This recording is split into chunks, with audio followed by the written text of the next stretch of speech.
Me gustaría hacerte una pregunta ahí, porque cuando vos tenés la evidencia frente a tu cara de que el socialismo no funciona, y tenemos demostraciones de esto en varias partes del mundo, ¿por qué considerás que aún se siguen aferrando a estas ideas? ¿Por qué no pueden decir, bueno, claramente esto no ha funcionado, ha generado miles de muertos a lo largo de la historia, ha dejado a la gente en la pobreza, ha dejado a la gente en hambrunas, y sin embargo siguen insistiendo con este tipo de ideas?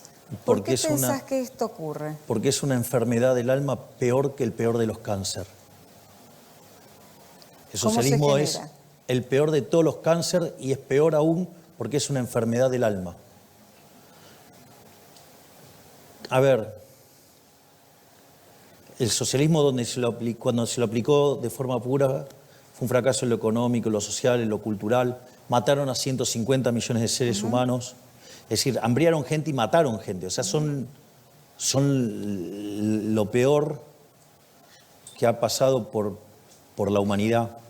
Además, los peores dictadores siempre han sido de ellos. Y ahí hay algo muy interesante porque,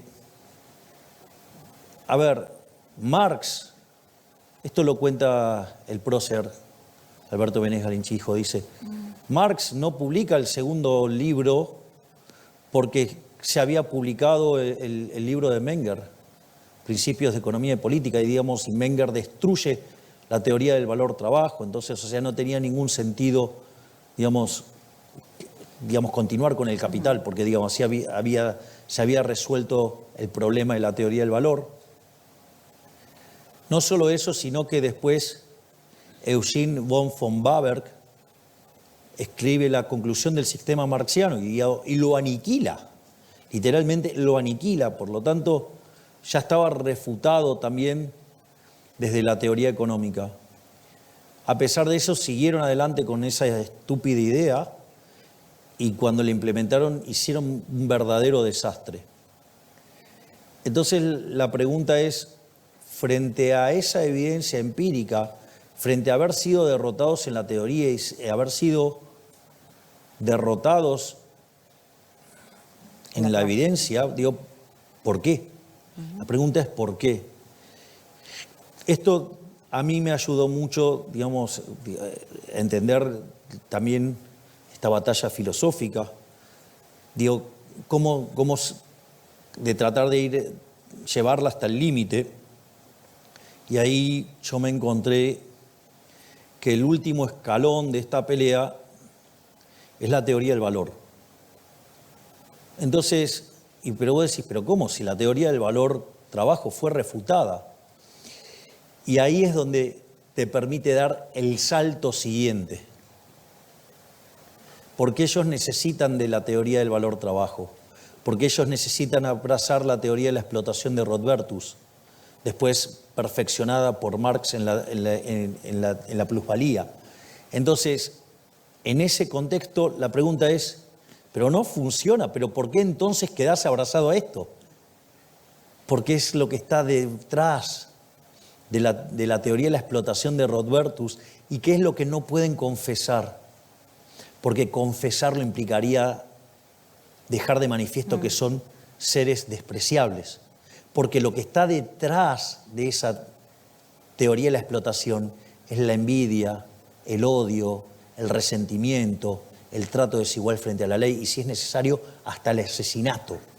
Es decir, es el credo de los perdedores, de los mediocres, de los resentidos, de los eternamente derrotados, aun cuando ganen.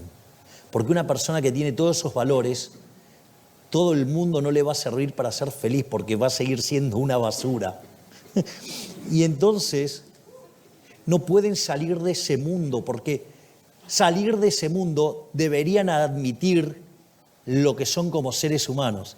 Y a nadie va a estar orgulloso de decir que es una basura envidiosa o un resentido o todas esas cosas horribles que son los valores que están subyacentes en eso. Y eso es muy importante porque en el fondo esos valores morales son los que determinan después las instituciones. Y cuando vos abrazás ese conjunto de valores, las instituciones que tenés son inmundas y te hundís. En cambio, cuando vos abrazás las ideas de la libertad, digamos, que básicamente, por eso no me voy a cansar de repetir la definición del liberalismo del prócer, el liberalismo es el respeto irrestricto del proyecto de vida del prójimo, basado en el principio de no agresión, en defensa del derecho a la vida, a la libertad y a la propiedad, donde las instituciones del capitalismo son básicamente la propiedad privada, la no intervención del Estado, la libre competencia entendido como entrada y salida, no como en el formato neoclásico, la división del trabajo y la cooperación social, donde solamente podés ser exitoso sirviendo al prójimo con bienes de mejor calidad a un mejor precio. Es decir, donde ahí entonces el empresario es un héroe, es un benefactor social. Es decir, porque lo único que hace es traerte prosperidad y mejora en tu calidad de vida. Y donde, digamos, o lo remataría como, digamos, la fórmula del éxito, como dice Miguel Ancho Basto, ¿no? Dice que es capitalismo, ahorro y trabajo duro. Bueno, es eso. Es eso. Fíjate que todos los valores sobre los cuales nosotros nos basamos son valores maravillosos. Son valores que hacen a las personas de bien y no a personas despreciables en términos de sus ideas.